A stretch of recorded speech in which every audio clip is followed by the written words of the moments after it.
नमस्कार, मी Avinash चिलेकर. PCB today मध्ये आपलं स्वागत आहे. पीसीबी कट्टामध्ये आपण पिंपरी चिंचवड महापालिका निवडणुकीतील उमेदवारांशी चर्चा करतोय. आता माझ्यासोबत आहेत माजी नगरसेविका आणि भारतीय जनता पार्टीच्या महिला आघाडीच्या पिंपरी चिंचवडच्या शहराध्यक्षा सुजाताताई परांडे. त्या प्रभाग क्रमांक 20 मधून उमेदवारी करतायत. 2 वेळा नगरसेविका होत्या, आता तिसऱ्यांदा ते हॅट्रिक करण्याच्या तयारीत आहेत. ताई, आपलं स्वागत आहे. नमस्कार. नमस्कार. मला सांगा, तुम्हाला आता आजचा प्रचाराचे फक्त काही तास शिल्लक राहिलेले आहेत. तुम्ही संपूर्ण प्रचार केलाय, आतापर्यंत फिरला, सगळं झालं, तुमचा संपर्क झालेला आहे. परवा मतदान आहे. तुमचा अंदाज काय आणि तुम्हाला निवडणूक कशी भासते? तुम्ही निवडून कशा येणार? हॅट्रिक करणार का? 100%. आताची निवडणूक आहे ना, ही कामांवर आहे, तुम्ही केलेल्या विकासांवर आहे, तुम्ही वॉर्डामध्ये केलेल्या प्रगतीवर आहे आणि तुमच्या लोकांचं म्हणजे तुमच्या पूर्ण प्रभागातल्या लोकांमध्ये तुमचं नातेसंबंध कसा आहे याच्यावरची इलेक्शन आहे. आमदारकी असेल किंवा खासदारकी असेल, ह्या इलेक्शन्स मध्ये पक्ष जास्ती पाहिला जातो. हो, बरोबर. पण नगरसेवक पदाची जेव्हा गोष्ट येते त्यावेळेला व्यक्ती जास्ती पाहिला जातो. त्यामुळे जी व्यक्ती ज्या व्यक्तीने काम केलंय त्या व्यक्तीचा 100% इथे नगरसेवक त्या बसणारच. त्यामध्ये भारतीय जनता पार्टीचे आताचे जे आमचे उमेदवार आहेत, हा प्रत्येक जण ग्राउंड फील्डवर काम करणार आहे. अच्छा. जेव्हा ग्राउंड लेवलवर एखादा कार्यकर्ता काम करतो तेव्हा तो कार्यकर्ता पूर्ण तळागाळामध्ये पोहोचलेला असतो. भारतीय जनता पार्टीचे असलेले उमेदवार हे गाडीमध्ये बसून काचा बंद करून निघणारे नाहीयेत, तर ते रस्त्यावर चालणारी लोक आहेत. त्यामुळे आताची ही इलेक्शन जी आहे ती कार्यकर्त्यांची होणार आहे आणि त्यामुळे चांगले उमेदवार भारतीय जनता पार्टी 100% निवडून येतील. तुम्ही निवडून कशा येणार? तुमचा प्रभाग हा पार अगदी विशाल थिएटर पासून तर पार अगदी कुंदन नगर पर्यंत आहे. संपूर्ण वल्लभनगर त्याच्यामध्ये आहे. प्रभाग प्रचंड मोठा आहे. हा विस्तार पाहिल्यावरती तुमची काय पॉकेट्स असतील, तुमचे काय अंदाज असतील, साधारण काय तुम्ही निवडून कसे येणार? किती मतांनी याल? काय तुमचं काय गणित मांडलं असेल? तुम्ही अंदाज तर आला असेल ना, आता फायनल स्टेज आहे. आता आम्ही जे काही फिरतोय ना, हे काय आता इलेक्शन आहे म्हणून फिरत नाहीये मी. जवळजवळ 2003 सालापासून ह्या प्रभागामध्ये काम करतोय.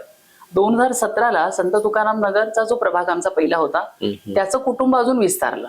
त्याच्यामध्ये आमची एच आली, त्याच्यानंतर आपले कासरवाडी आली, त्याच्यानंतर लांडेवाडी आली, फुलेनगर आलं, त्यानंतर नाणिकाचा आली, गुरुदत्त नगर आलं, जय भारत नगर आलं, वैशाली नगर आलं. या पद्धतीने त्याच्यामध्ये संपूर्ण परिसर आमचा वाढला. हा वाढल्यानंतर जेव्हा 2017ला आमची इलेक्शन झाली त्याच्यामध्ये आमच्याकडे 3-1 झालं होतं. पण ज्या वेळेला हे झाल्यानंतर सुद्धा तुम्ही विचार करा, 3-1 केव्हा होतं? जेव्हा त्या माणसाचं काम असतं त्यावेळेला. त्यामुळे त्या कामाच्या जोरावर आणि त्याच्यानंतर 2017 नंतर केलेल्या कामाच्या जोरावर, कारण प्रत्येक ठिकाणी सुजाता परांडे पोहोचली.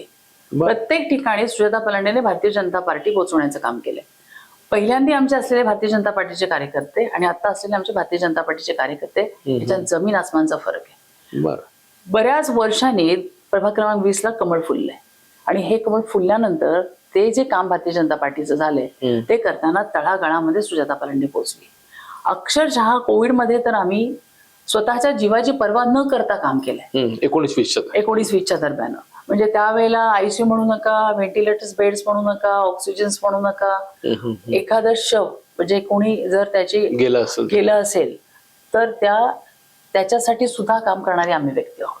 85 वर्षाच्या माणसाचं अग्नी संस्कार करणं आणि 3 महिन्याच्या मुलाचं दफन करणं इथपर्यंतची कामं आम्ही केली. ज्या वेळेला एखाद्या नाल्यामधून पाणी झोपडपट्ट्यांमध्ये शिरलं त्यावेळेला सुद्धा सुजाता परांडे त्या पाण्यामध्ये उभी राहिलेली व्यक्ती आहे. ज्या वेळेला आमच्या लांडेवाडीमध्ये नाल्याची साफसफाई होत नव्हती, नाल्यांमधून पाणी आमच्या घरांमध्ये पोहोचत होतं, तेव्हा सुद्धा सुजाता परांडे तिथे उभी राहिलेली व्यक्ती आहे. मला दाखवून द्यावं बाकीचे कोण लोक कुठे होते त्यावेळेस. त्यामुळे जेव्हा तळागाळामध्ये आपण काम करत असतो ना, तेव्हा तो पॉकेट ऑटोमॅटिकली तयार होत असतो आणि तो ऑटोमॅटिकली तयार झालेला पॉकेट आता जेव्हा आम्ही प्रचारामध्ये फिरतोय त्यावेळेला त्या प्रत्येक माणसाच्या म्हणजे माझे नागरिक म्हणजे माझ्याकडे कार्यकर्ते नाहीयेत बरं का विनाजी, आमच्याकडे जे कोणी आहेत ते आमचे प्रभाग क्रमांक 20चं कुटुंब आमच्यावर फिरत आहे आणि ते कुटुंब फिरताना त्यांच्या डोळ्यात ते स्वप्न आहे, ते स्वप्न आमच्यापेक्षा जास्त स्ट्रॉंग आहे. त्यांच्या डोळ्यात काय तुम्ही वाचताय? 100%. आणि ते डोळेच आम्हाला सांगतात की ते जे स्वप्न त्यांचं आम्हाला नगरसेवक बनवण्याचं आहे ते ती लोकच पूर्ण करणार आहे. पण काही समस्या काही शिल्लक आहेत की नाही तुमच्याकडे? सगळे डेव्हलपमेंट झाले असं नाही म्हणताय. आमच्याकडे 30-30, 35-35 वर्षाचं एक राजकीय वारसा असलेले नेतृत्व तिथे आहे. 35 वर्षाचं नेतृत्व असतानाही आमच्या वॉर्डामध्ये बरेचसे प्रश्न प्रलंबित आहेत. कोणते प्रश्न? म्हणजे अगदी पाण्याच्या प्रश्नांपासून, रस्त्यांच्या प्रश्नांपासून, लाईटच्या प्रश्नांपासून, गटारांच्या प्रश्नांपासून, ड्रेनेजच्या प्रश्नांपासून सर्व प्रश्न तिथे प्रलंबित आहेतच. खूप प्रश्न सोडवण्याचा प्रयत्न आम्ही केलाय. ज्या आमचा संत तुकाराम नगर आहे ना, हा मध्यमवर्गीय लोकांचा कामगार वस्ती असलेला वर्ग आहे. त्याच्यामध्ये डॉक्टर डी वाय पाटील सारखं आमच्याकडे इंजिनिअरिंग कॉलेज आहे, मेडिकल आहे. YCM सारखा एक मोठं आमच्याकडे हॉस्पिटल आहे. त्याच्यानंतर PG आहे आपलं तिथलं. त्याचबरोबर आमच्याकडे छोटी छोटी हॉस्टेल्स खूप झालेत, मेस खूप झालेले आहेत, आमच्याकडे हॉटेल्स खूप झालेले आहेत. त्यामुळे आमच्याकडे असलेला लक्ष्मीचा स्तोत्र खूप वाढलाय. अच्छा. पण ते वाढल्यानंतरच तिथे आमच्याकडे प्रत्येक राजकीय जेव्हा 30-35 वर्ष आमच्याकडे एक एक एक एक टप्परी ज्या पद्धतीने दिली गेली, तर आमच्या संत तुकाराम नगर मध्ये जर तुम्ही आतमध्ये शिरला तर जवळजवळ 450 पेक्षा जास्त टपऱ्या झाल्या. टपरी नगर झालं तो जवळजवळ आमचा टपरी नगर झालाय. तुम्ही मला सांगा, जेव्हा विकास करतो तेव्हा विकास कुठला असला पाहिजे? विकास फक्त इन्फ्रास्ट्रक्चरचा असला पाहिजे का? तुमच्याकडे फुटपाथ अजिबात शिल्लक नाहीये? अजिबात नाही, फुटपाथ शिल्लक नाहीये. आम्ही तो प्रयत्न करतोय. गेली 10 वर्ष नव्हे तर आता 15 वर्ष मला झाली राजकारणामध्ये आल्यानंतर 2012 पासून आम्ही प्रयत्न करतोय. पण पाहिलं तर तिथे एक जी हुकुमशहा तयार झालाय, त्या हुकुमशहा आणि दडपशाहीमुळे दुसऱ्यांना काम करताना प्रचंड अडथळे येतात, प्रचंड अडथळे. त्यामुळे त्या संत तुकाराम नगरमध्ये फक्त आणि फक्त टपरी नगर झालं. ते टपरी नगर होत असताना तो बकालपणा इतका आलाय. तुम्ही काय केलं 5 वर्षामध्ये? मग त्या बकालपणा आल्यानंतर आम्ही त्याच्यामध्ये हॉकर झोन्स तयार करण्याचे प्रयत्न केले. हॉकर झोन्स तयार करण्याचे प्रयत्न केल्यानंतर त्याला सुद्धा खोडा घालण्यात आला. कारण त्या प्रत्येक ठप्परीच्या मागे काहीतरी त्यांचं एक गुपित दडलेलं आहे. काय गुपित? आणि त्या गुपितमध्ये 2 किंवा 3 किंवा 4 अशी वोटिंग आमची तिथे दडलेली आहे. आणि ती वोटिंग आमची जर झाली नाही तर मग आम्ही काय करणार? एकेका माणसाला 4-4 टपऱ्या दिल्यात. ज्या गरजू आहेत त्यांना किती टपऱ्या दिल्यात? बेरोजगार वगैरे नाही. तुम्ही जर पाहिलात ना, तिथला सर्वे जर केला तर अतिशय चांगल्या उच्चभ्रू घरामधल्या लोकांना सुद्धा तिथे टपऱ्या दिल्या गेल्या. तुम्ही ऑब्जेक्शन काय घेतलं त्याच्यावर? ऑब्जेक्शन आम्ही ज्या पद्धतीने ऑब्जेक्शन घेतलं तर मध्ये आमच्यावर एक दुसरा गुन्हा दाखल करण्याचं काम करून अडकवण्याचा प्रयत्न झाला. आज 2012 आणि 2017 मध्ये जेव्हा काम करत होतो, ते काम करत असताना जर तुम्ही पाहिलं तर मला तो विषय काय होतोय तो कळत नाही बरं का. जेव्हा एखादी महिला तिथे काम करायला जाते, की त्या महिलेचे पाय ओढण्याचं काम 100% समोरच्या व्यक्तीकडून झालंच पाहिजे. पण आता तुम्ही दोघे आता तिथे सुलक्षणा शिलवंत, तुम्ही म्हणजे मला वाटतं 3 महिला तिथे कार्यरत ना अशा. तुम्ही सुलक्षणावरचा आत्ताच अन्याय पाहिला नाहीत का? सुलक्षणावर आता सुद्धा काय अन्याय केला? आता वास्तविक तिला तिकीट मिळालं पाहिजे होतं, पण तिला तिकीट न मिळता तिला तुतारी घेऊन वेगळं लढायला लागलं. हो, तिथे स्वतंत्र मैत्रीपूर्ण कसली लढत? मैत्रीपूर्ण लढत कोणाला म्हणतात? त्या चौघं एकत्र लढले असते तर ती लढत झाली असती. आज मैत्रीपूर्ण लढत कोणाला म्हणतात? ही मैत्रीपूर्ण लढत म्हणू शकतो का आपण? नाही होऊ शकत. ती सरळ लढाई. आज एका बाईच्या विरोधामध्ये पहिल्यांदा, आता तुम्ही जर आमचा इतिहास पाहिलात ना, तर त्या इतिहासामध्ये आमच्या बऱ्याचशा आमच्या आदरणीय शैलाताई असतील, आमच्या आदरणीय आमची अक्का आमची मुक्ताताई पडवळ असेल, आमची आदरणीय माझी एक मैत्रीण स्मिता कुलकर्णी असेल, त्यानंतर 2017 मध्ये सुजाता पालांडे असेल, आणि त्यानंतर 2026 पासून आमची सुलक्षणा असेल. तुम्ही सगळे रणरागिणी आहात. तोच तर विषय आहे ना. मग प्रत्येक महिलेला आज तुम्ही मत उभं करायचं, आणि ते काय उभं तुम्ही नाही करतो. ती प्रत्येक महिला सक्षम आहे, ती प्रत्येक महिला स्वतःचं काम करते. कुठल्याही आयऱ्या महिलेला तुम्ही त्या पद्धतीने उभं राहून देऊ शकत नाही. पुढचं विजन काय आता? तुमच्या वार्डचं विजन काय आहे? म्हणजे तुम्ही नेमकं करणार काय आता? हे सगळं झालं संत तुकाराम नगर मध्ये, तिथे तुमच्या ज्या डबल रूम होत्या तिथे 4-4 मजले सगळे उभे राहिलेले आता. नंतर क्लस्टर डेव्हलपमेंटचा एक प्रोजेक्ट मारतो तुमच्याकडे आला. माडांनी सुद्धा आता 2.5 FSI प्रमाणे तिथे काहीतरी रिडेव्हलपमेंटचा प्रोजेक्ट दिलेला आहे. नेमकी तिथली परिस्थिती सुधारणा कशी? काही लोकांचा विरोध आहे, काही म्हणतात त्यात राजकारण आहे, काही अर्थकारण आहे. नेमकं वास्तव काय? त्यातली काही मतं तुम्हाला मिळू शकतात का? तो प्रश्न तुम्ही हाताळणार का? हे बघा, जेव्हा एखादं डेव्हलपमेंट होत असतं त्यावेळेला त्याच्यामध्ये इफ आणि बट्स असतात. एखादा माणूस जर त्याच्या डेव्हलपमेंटसाठी काम करायला लागला तर दुसरा माणूस त्याला पाय खेचत असतो. एक माणूस चांगल्या पद्धतीनं काम करते तर आपण दुसरीकडे त्याला नावच ठेवणार आहोत. आमच्याकडे जे 947 गाड्या आहेत त्याचं काम आमचे यशवंत भाऊ खूप छान चांगल्या पद्धतीने करतात.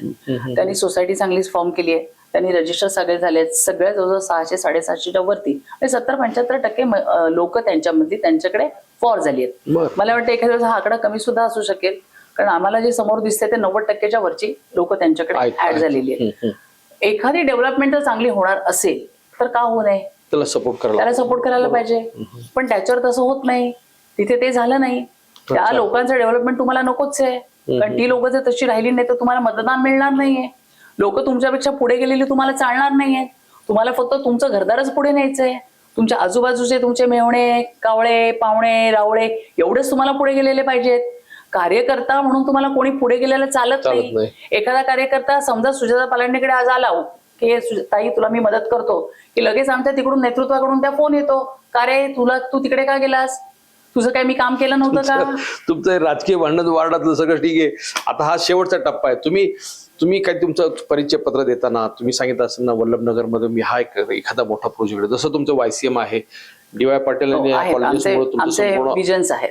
काय विजन काय? आमचे विजन्स आहेत की आमचं एक 53 नंबर आरक्षण आहे. 53 आरक्षण आमचं डेव्हलप झालं पाहिजे. कसलं आरक्षण? त्यामध्ये कमर्शियल कॉम्प्लेक्सेस आहेत, PM आहे आणि मल्टी स्टोरेज पार्किंग आहे. अच्छा. आमच्याकडे जी ट्रॅफिकची जी आता आम्हाला समस्या भेडसावते ती ट्रॅफिकची समस्या कमी करण्यासाठी 53 नंबर आरक्षण आम्ही विकसित करणार आहोत. अच्छा. त्याचबरोबर आमच्याकडे शिवाजी महाराजांचा पुतळा 1990 पासून लोकांचं स्वप्न आहे पूर्ण करायचं.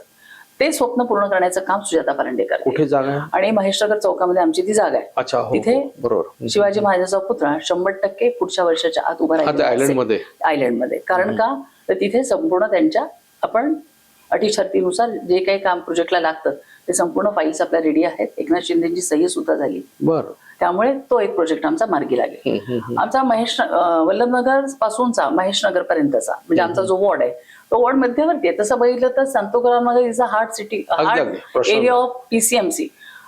तो जो आमचा पूर्ण सिमेंट कॉन्क्रीटचा रस्ता राहिलाय तो रस्ता करण्याचा आमचा मानस आहे. अच्छा. Main road. त्याचबरोबर गॅस पाईपलाईन्स देणं, त्याचबरोबर पाणी चांगलं देणं.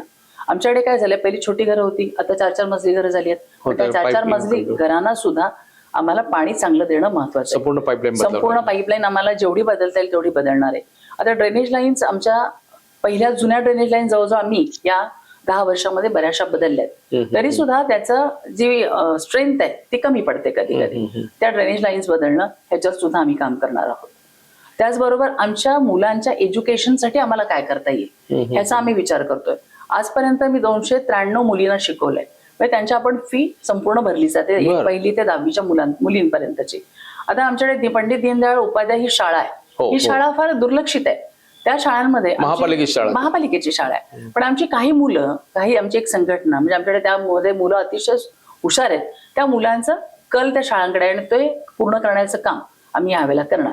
तिथे इंग्लिश मिडियमची शाळा 100% होणार म्हणजे होणार. त्याचबरोबर आमच्या मुलांचे काही प्रश्न आहेत की आपल्याकडे व्यसनाधीन मुलं वाढली आहेत, बेरोजगारी वाढली आहे, महिलांची ड्रग एडिक्शन वाढत चाललंय, महिलाची सिक्युरिटीचा प्रश्न आहे. आम्ही आतापर्यंत त्याच्यावर काम करतोच आहे. पण मला वाटतं हे काम प्रत्येक समाजाच्या घटकांनी, प्रत्येक समाजाने आम्हाला साथ दिली पाहिजे तरच ते आपलं काम होणार आहे. त्या कामावर सुद्धा आम्ही प्रयत्न नाही करत आहे, तर ते काम करण्याचा 100% ते काम निकालात करण्याचा प्रयत्न करतो. थोडक्यामध्ये आपण पाहिलं की वल्लभनगर, संत तुकारामनगर, कासारवाडी किंवा अगदी तुमच्या खरावडीचा हा पलीकडचा भाग, हायवेच्या पलीकडचा भाग जो ह्या प्रभाग क्रमांक 20 मध्ये येतोय, त्याच्या संदर्भामध्ये समस्या काय आहेत, त्या सोडवणार कशा, आणि आता सुजाताताई हॅट्रिक करण्याच्या तयारीत आहेत. वाढ त्यांनी संपूर्ण पादाक्रांत केलेला आहे, लोकांशी संपर्क साधलेला आहे. ते लोकांच्या डोळ्यात पाहून त्यांचा आत्मविश्वास आहे की लोक त्यांना निवडून देतील, हॅट्रिक त्या पूर्ण करतील. ताई तुम्हाला खूप खूप शुभेच्छा आहेत. धन्यवाद.